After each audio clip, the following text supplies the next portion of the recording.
je remercie Jean de m'avoir donné l'opportunité de partager la parole avec vous. Et je voudrais aussi dire merci pour l'étude que Jean a présentée tout à l'heure et aussi les frères Bray. Les deux ont parlé du même sujet, la grâce, et je vais continuer un peu dans le sens que nous sommes dégagés de l'ancienne loi. Je voudrais remercier tous les frères et sœurs qui sont ici, l'équipe qui sont venus de Montréal avec nous et aussi les frères de Québec et les frères de l'église de Saguenay, ici à Saint-Ambroise, et tous les amis, les invités qui sont ici. Nous vous remercions.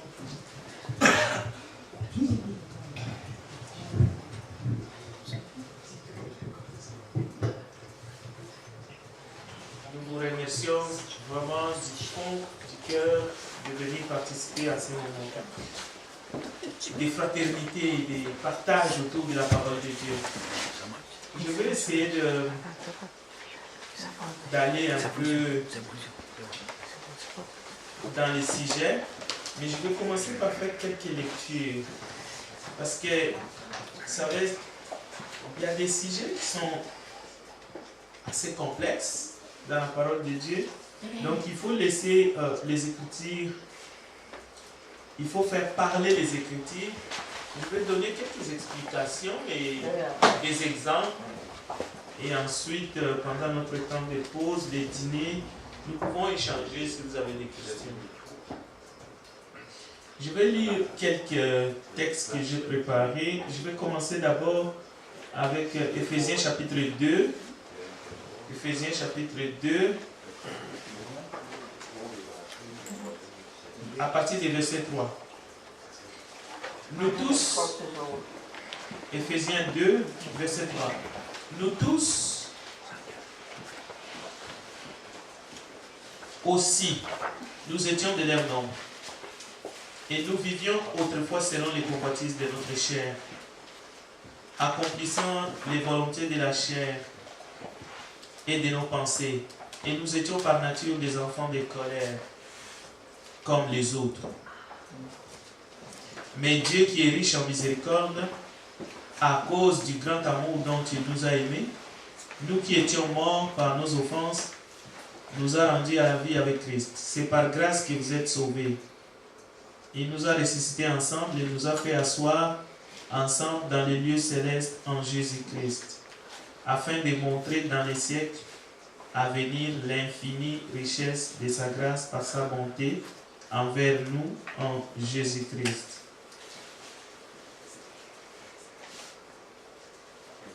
Nous allons encore regarder dans Romains, chapitre 5. Romains 5. Romains, chapitre 5. Merci. Romains, chapitre 5. Je vais commencer à partir du verset 12. Les titres, le péché et la grâce.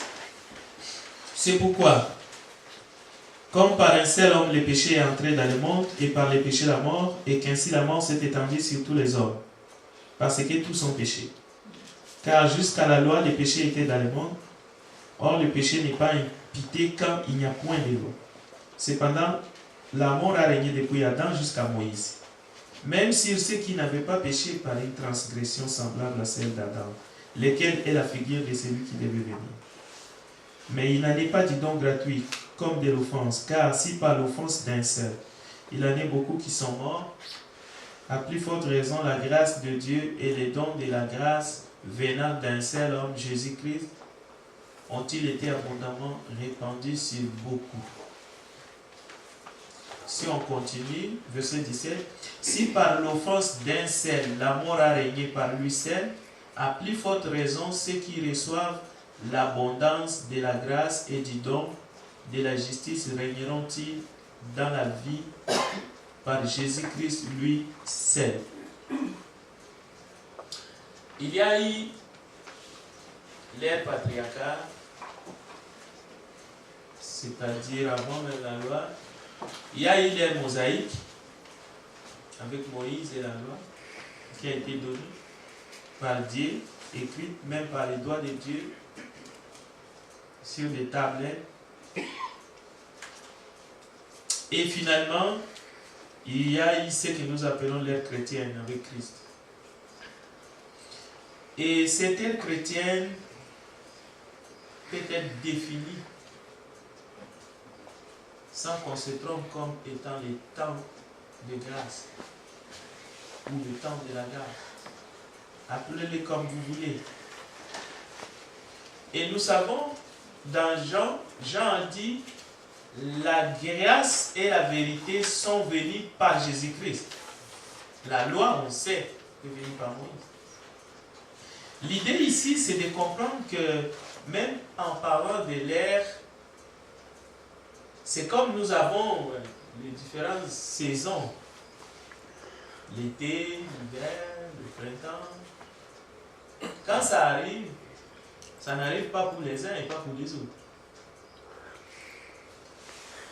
Donc, c'est vrai que sous la loi, dans l'ère mosaïque, on sait que la loi était donnée à un peuple.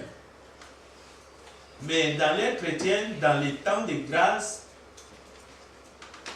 c'est toutes les nations. C'est le monde entier. Christ est mort pour tous les mondes.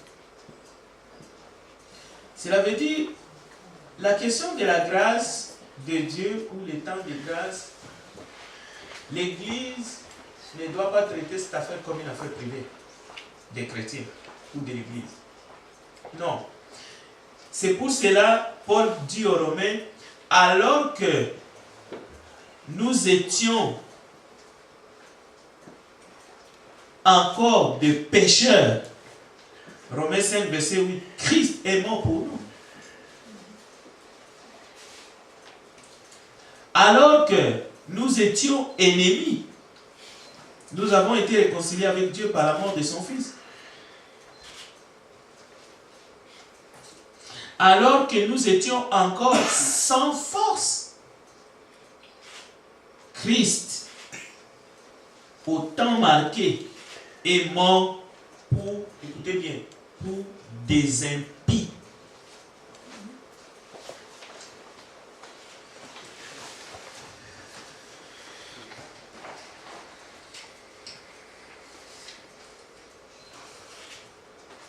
Je voudrais dire ici, mes chers frères et sœurs, les amis, nous tous qui sommes réunis dans cette fête de la fraternité, Dieu a voulu que nous soyons ici.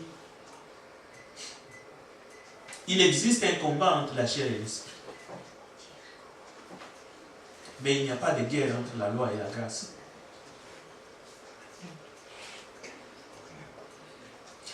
Les péchés, c'est la transgression de la loi. Voilà la définition du péché. 1 Jean, chapitre 3, verset 4. La confusion existe chez ceux qui ne voient pas la nette différence entre la loi de l'Ancien Testament, Aurel, et les nouveaux dans la Nouvelle Alliance, la loi de Christ. À Golgotha, il y a une nette différence que nous devons faire. Mais il y a un lien entre les deux. La première alliance était temporaire. La seconde est éternelle. Jésus-Christ a effacé l'acte dont les ordonnances nous condamnaient et qui subsistait contre nous. Il l'a détruit en les clouant à la croix. Et cette alliance ne devrait pas être abolie. Matthieu chapitre 5, verset 18 à 18. Avant que tout soit accompli. Et tout a été accompli dans Jean chapitre 19, verset 30. Lorsque Jésus dit, tout est accompli. Donc, à ce moment-là, elle a été abolie. Donc, Nous sommes dans la dispensation de la grâce. Pourquoi? Il a aboli ainsi la première chose pour établir ensuite la seconde. L'épistolique aux Hébreux en parle en long et en large. Hébreux chapitre 8, Hébreux chapitre 9, Hébreux chapitre 10. Donc, il n'y a donc plus lieu d'observer les deux alliances à la fois. Parce que le texte dit, car les sacerdoces étant changés, nécessairement aussi il y a un changement des lois. Écoutez bien, il y a un changement des lois. Hébreux chapitre 7, verset 12. Donc, nous ne sommes pas dans l'absence de la loi, mais il y a seulement un changement des lois. Paul, l'apôtre du Seigneur, dit, nous ne sommes pas sous la loi. De quelle loi parle-t-il? Nous savons. Est-ce qu'il parle de la loi de Christ? Non, bien entendu. Parce que nous sommes sous la loi de Christ. Au moment où je vous parle. Et comme ceux qui m'ont précédé ont déjà bien enseigné, la grâce, le temps de la grâce n'autorise pas les péchés,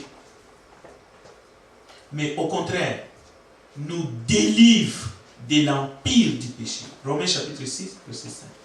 Celui qui est mort avec Christ est libre du péché. Pas libre pour pécher, mais est libre du péché parce qu'il est mort avec Christ. Mais la loi qui fut gravée sur le pierre a été accomplie en Christ. Je vais lire les textes principaux. Mais avant, faisons un peu l'éloge de la loi et de celui qui pratique la loi. Parce que c'est écrit dans Romains 2. Ô homme, toi qui que tu sois, toi qui juges, tu es donc inexcusable, car en jugeant les autres, tu te condamnes toi-même, puisque toi qui juges, tu fais les mêmes choses. Méprises-tu les richesses de sa bonté? Tous ceux qui ont péché sans la loi périront aussi sans la loi, et tous ceux qui ont péché avec la loi seront jugés par la loi. Il y a ceux qui connaissent la loi de l'intérieur, ceux qui ont pratiqué la loi. Nous avons entendu parler de la loi de Moïse. S'il y avait un juif selon la chair ici, et que tous les messages qui seront prêchés, proclamés ici, si ça lui pénétrait dans le cœur, il tomberait par terre et glorifierait Dieu. Parce que lui, il les comprend de l'intérieur. Mais, comme nous aussi, nous étions loin, nous étions comme morts spirituellement, nous pouvons comprendre aussi que Dieu nous a dégagés de la condamnation de la loi. Ce ne sont pas en effet ceux qui écoutent la loi qui sont justes devant Dieu. Romains chapitre 2, verset 13. Mais ce sont ceux qui la mettent en pratique qui seront justifiés. Nous ne sommes pas en train d'enseigner la loi que les gens commencent à... Non. Nous voulons montrer les liens. Nous voulons comprendre. Parce que Paul écrit aux Romains, mais il s'adresse à ceux-là qui connaissaient la loi. Je vais vous donner le passage. C'est là où on va parler des vrais juifs, et c'est-à-dire, toi qui te donnes le nom des juifs, qui te repose sur la loi, qui te glorifie de Dieu, qui connaît sa volonté, ainsi de suite. La louange de ces juifs ne vient pas des hommes, mais de Dieu. Les juifs, c'est celui qu'il est intérieurement, et la circoncision, c'est celle du cœur, selon l'esprit, et non selon la lettre. Donc, vous allez voir que dans notre texte principal, Romains chapitre 7, et je vais lire pour terminer avec la lecture. Je disais, l'éloge de la loi est biblique. Je vais vous lire un texte dans 2 Corinthiens chapitre 3. Écoutez ceci. 2 Corinthiens chapitre 3. Je vais commencer à partir du verset 6. Il nous a aussi rendu capables d'être ministres d'une nouvelle alliance, non de la lettre, mais de l'esprit, car la lettre tue, c'est indubitable, mais l'esprit vivifie. Or, si le ministère de la mort gravé sur des lettres, sur des pierres, a été glorifié, au point que les fils d'Israël ne pouvaient fixer les regards sur le visage de Moïse à cause de la gloire de son visage, bien que cette gloire fît passagère, combien le ministère de l'Esprit ne sera-t-il pas plus glorieux? Donc nous sommes entre deux éléments. Glorieux, plus glorieux. Ça c'est l'éloge de la loi. Et on peut aussi dire l'éloge de la loi seulement en parlant que la loi était un pédagogue, c'est-à-dire un enseignant. Un enseignant, il est pour quelque chose, pour nous. Je ferme la parenthèse. Maintenant, c'est sûr que nous sommes dans le plus glorieux, un ministère qui est supérieur. C'est clair, c'est net. Or, le Seigneur, c'est l'Esprit. Et là où il y a l'Esprit du Seigneur, là est la liberté. Nous tous, les visages découverts, contemplons comme dans un miroir la gloire du Seigneur. Nous sommes transformés en même image de gloire en gloire, comme par le Seigneur l'Esprit. Alors, l'apôtre s'adressait à ceux qui pratiquaient la loi, qui connaissaient la loi. Romains chapitre 7, verset 1. Regardez bien le texte. Ignorez-vous, frères, car je parle à des gens qui connaissent la loi, que la loi exerce son pouvoir sur l'homme aussi longtemps qu'il vit. Ainsi, une femme mariée est liée par la loi à son mari tant qu'il est vivant. Mais si le mari meurt, elle est dégagée de la loi qu'il a liée avec son mari. Si donc du vivant de son mari, elle devient la femme d'un autre homme, elle sera appelée adultère. Mais si le mari meurt, elle est affranchie de la loi de sorte qu'elle n'est point adultère en devenant la femme d'un autre.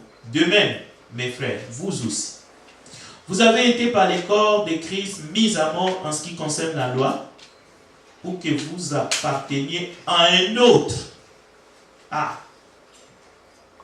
celui qui est ressuscité des morts, notre Seigneur de gloire, afin que nous portions des fruits pour Dieu, car lorsque nous étions dans la chair, les passions des péchés provoqués par la loi agissaient dans nos membres, juifs ou non juifs, de sorte que nous portions des fruits pour la mort. Mais maintenant, nous avons été dégagés de la loi, étant morts à cette loi sous laquelle nous étions retenus, de sorte que nous servons dans un esprit nouveau et non selon la lettre qui a vieilli. Maintenant, chers frères et sœurs, c'est pour la liberté que Christ nous a affranchis. Mais comme cela a été dit, demeurons donc fermes et ne vous laissez pas mettre de nouveau sous le joug de la certitude. C'est un danger permanent. C'est un danger permanent.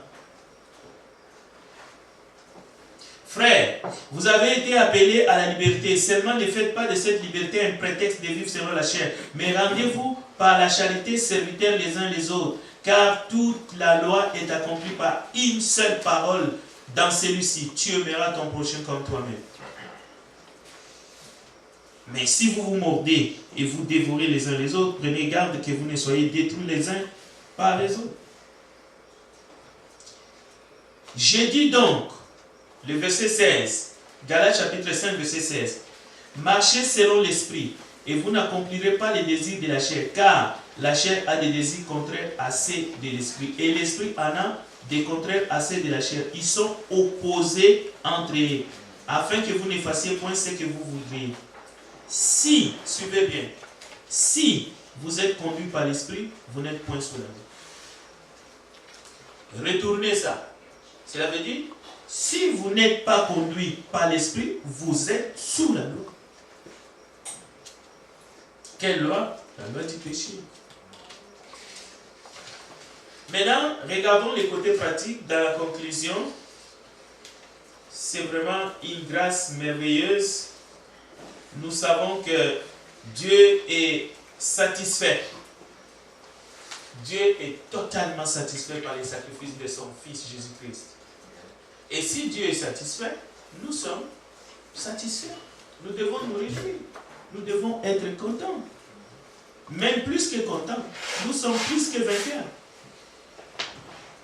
Parce que la question de la grâce, ce n'est pas ce que j'ai fait, ce n'est pas ce que tu as fait, ce n'est pas ce que tu as accompli, ce n'est pas la question de mérite, mais c'est ce que Dieu a fait, c'est ce que lui, il a fait à la croix. C'est ça la grâce. C'est pour cela, il est dit, afin que personne, mais personne, ne se glorifie. C'est par la grâce que vous êtes sauvés, par le moyen de la foi, bien entendu. À celui qui nous aime et qui nous a délivrés de nos péchés par son sang.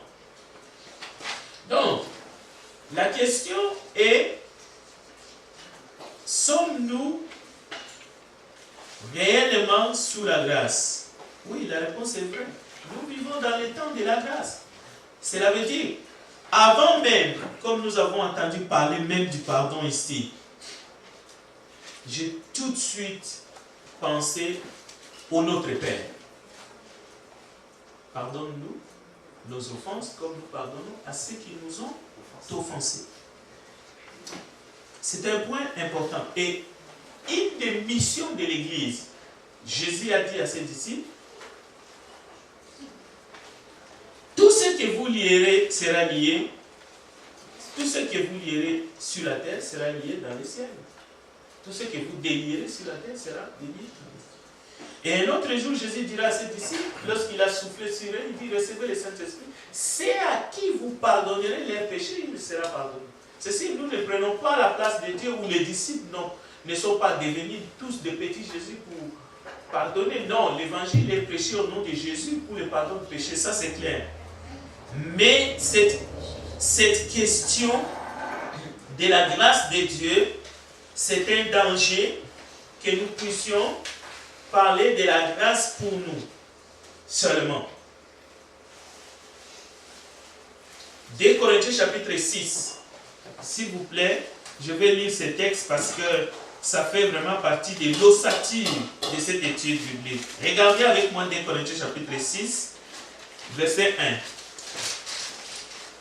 Puisque nous travaillons avec Dieu, nous vous exhortons à ne pas recevoir la grâce de Dieu en vain. Il est possible de recevoir la grâce de Dieu en vain. Comment? C'est ce que nous allons essayer de voir. Comme il est possible de vivre tout en étant encore sous la loi, je ne sais pas de quelle loi il s'agit, parce que la Bible nous parle d'une servitude, mais c'est une servitude du péché. La Bible dit, attention, ne soyez pas esclaves des hommes.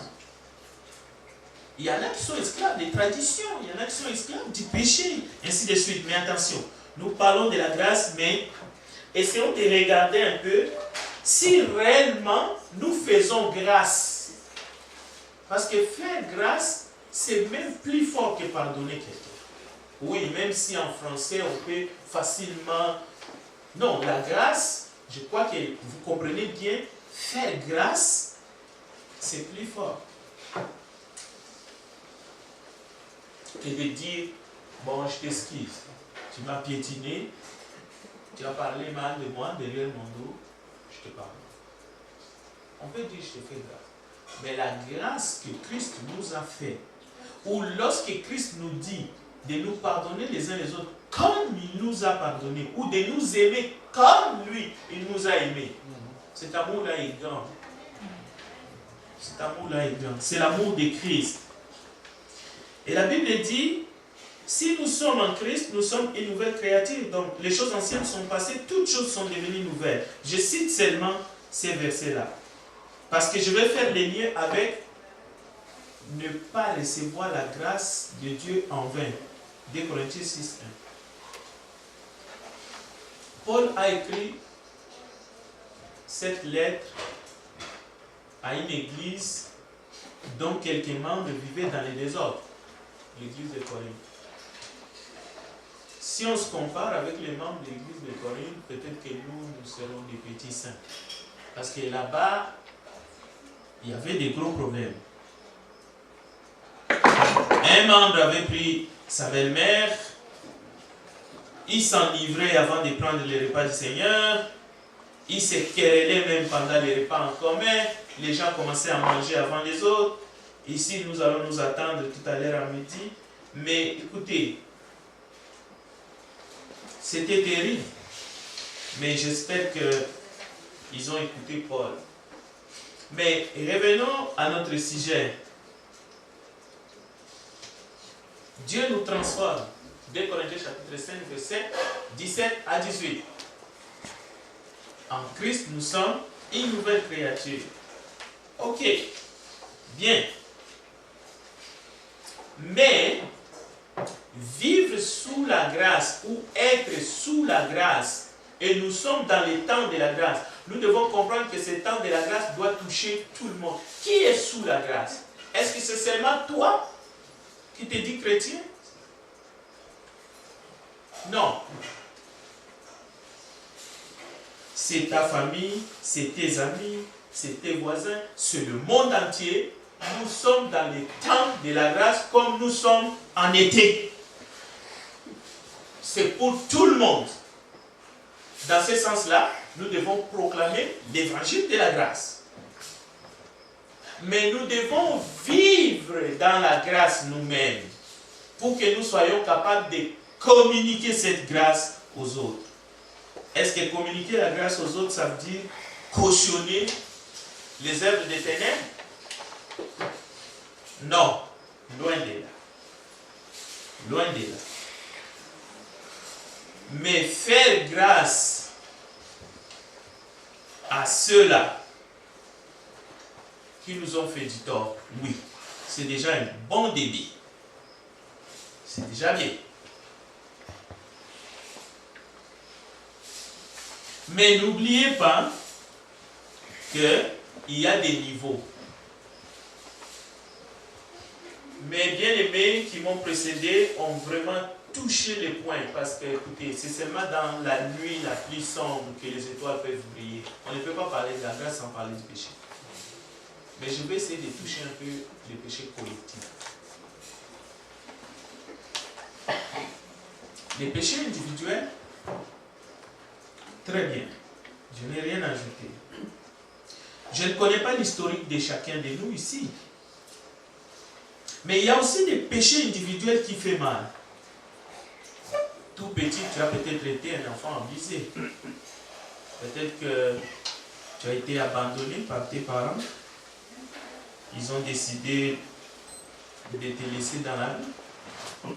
Tu as été un enfant sans domicile fixe. Il se pourrait que tes parents étaient violents. Il y en a qui ont eu des parents alcooliques. Et ils en ont souffert toute leur vie. Maintenant, comment nous réagissons face à tout ça? Aussi.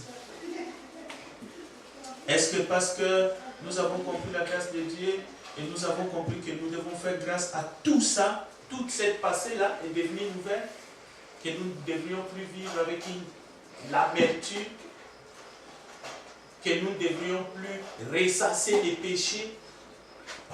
Mes parents, ceci, cela, moi j'ai été un enfant abandonné, je suis né sous X. Est-ce que nous vivons sous la loi? Est-ce que nous faisons grâce? Dieu veut que sa grâce atteigne tout le monde. Dieu veut que nous fassions grâce à tout le monde. Dieu veut que nous vivons les temps de grâce, que nous proclamons ce message et que nous puissions écoutez, parfois dans la souffrance, ça se fait que vous souffrez dans votre chair. 2 Corinthiens chapitre 12, verset 9. Paul, un ange de Satan était en train de le souffleter à cause d'une écharpe. Il a pleuré. Lui qui pouvait parler avec le Seigneur directement. Qu'est-ce que le Seigneur lui a dit? Ma grâce te suffit. Ma grâce te suffit. Mais parfois, il nous arrive de discuter avec lui.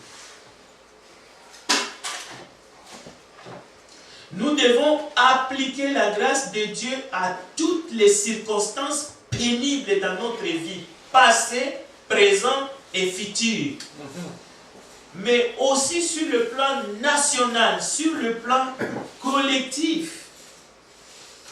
Je vais donner l'exemple d'un péché collectif, le tour de Babel.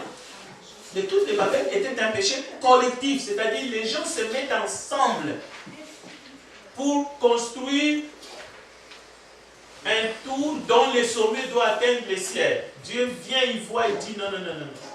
Il faut disperser ces gens. Ils se sont mis ensemble pour le mal.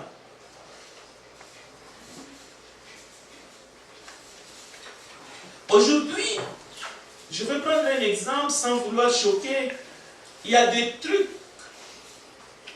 que nous voyons sur le plan de nos autos, je m'en souviens.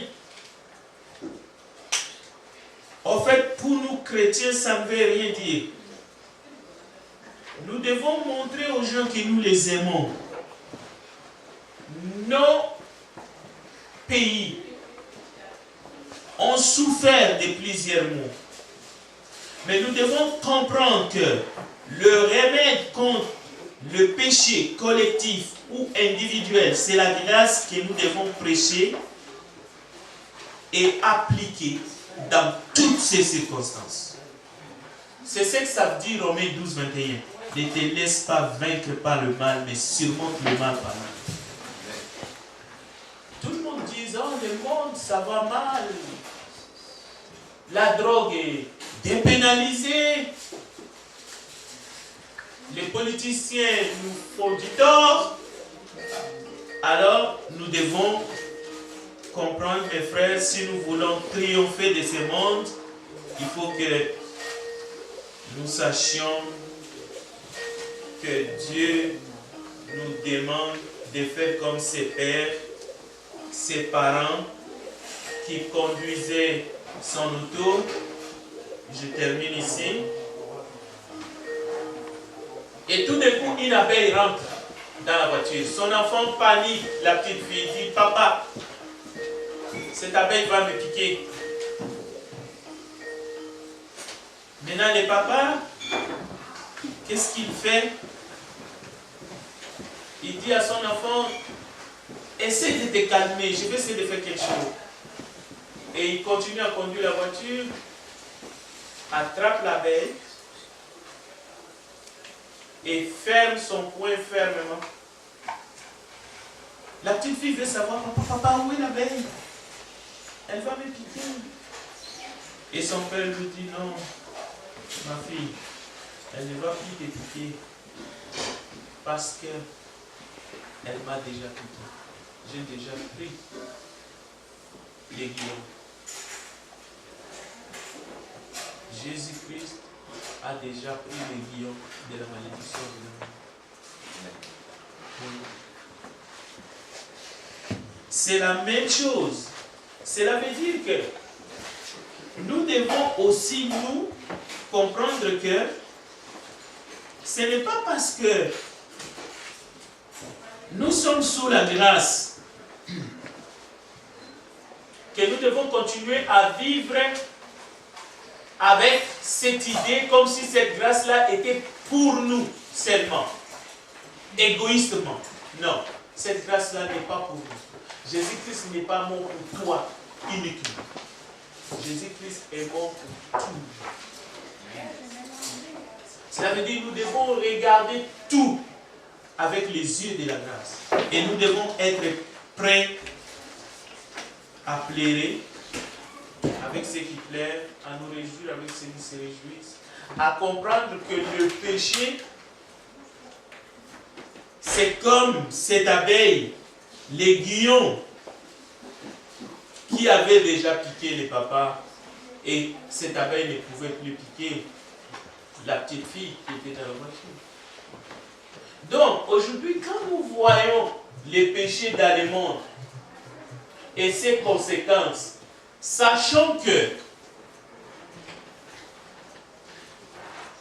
les nations qui ont provoqué les 2 guerres mondiales, qui a plus de 20 millions de morts, sachez que toutes ces personnes-là, Jésus-Christ est mort pour les péchés. En fait, nous sommes arrivés à ceux qui se disent chrétiens, mais qui sont tourmentés jour et nuit et qui ne savent plus où mettre la tête. Nous parlons de la grâce, mais égoïstement. Quand vous attendez qu'il y a un homme qui a commis, oui, nous disons que la loi du monde, la loi du gouvernement doit être respectée. Nous ne sommes pas contre ça. Mais nous n'avons pas, nous comme chrétiens, nous qui connaissons que nous étions morts au péché, il nous a fait grâce. Les restes des jours qui vous restent à vivre dans ce monde, essayez seulement d'appliquer la grâce dans toutes circonstances. À tout le monde, de la même façon. Lorsque vous parlez de la grâce de Dieu, lorsque vous parlez de Christ, vous appliquez la grâce. C'est cela que ça veut dire que nous ne sommes plus sous la loi, mais nous sommes sous la grâce. Parce que si nous sommes sous la loi, donc c'est la loi du talion. Et pour être d'abondant, on veut rendre le mal pour le mal. Est-ce que c'est comme ça que nous arriverons au but? C'est comme ça que nous entrerons aussi. Voilà un peu ce que Dieu a mis dans mon cœur. Je ne voudrais pas vous garder plus, mais j'aimerais terminer par une petite prière.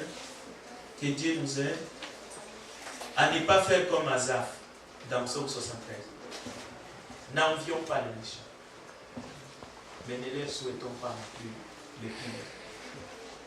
Dieu ne veut qu'aucun périsse. C'est ça la grâce. Prions le Seigneur. Nous te bénissons, grand Dieu, Père de notre Seigneur et Sauveur Jésus-Christ, qui est venu dans le monde mourir pour nos péchés. Aide-nous à prêcher l'évangile de la grâce. Aide-nous à aimer même les personnes qui ne sont pas aimables. Aide-nous à croire qu'il est toujours possible qu'une personne se convertisse, quel que soit son cas, quelles que soient ses actions contre toi. Aide-nous à croire que même les athées, les religions qui prêchent un autre sauveur, comprendront avant le retour de Jésus qu'il n'est jamais trop tard. Car il est dit, là où les péchés abondent, ta grâce sera abondante. Merci Père pour cette fraternité. Merci pour nous qui sommes ici. Merci parce que nous avons compris que tu nous aimes. Et tu veux que nous puissions vivre avec toi éternellement. En Jésus-Christ, notre Sauveur, nous avons ainsi prié. Amen. Amen. Que Dieu vous bénisse.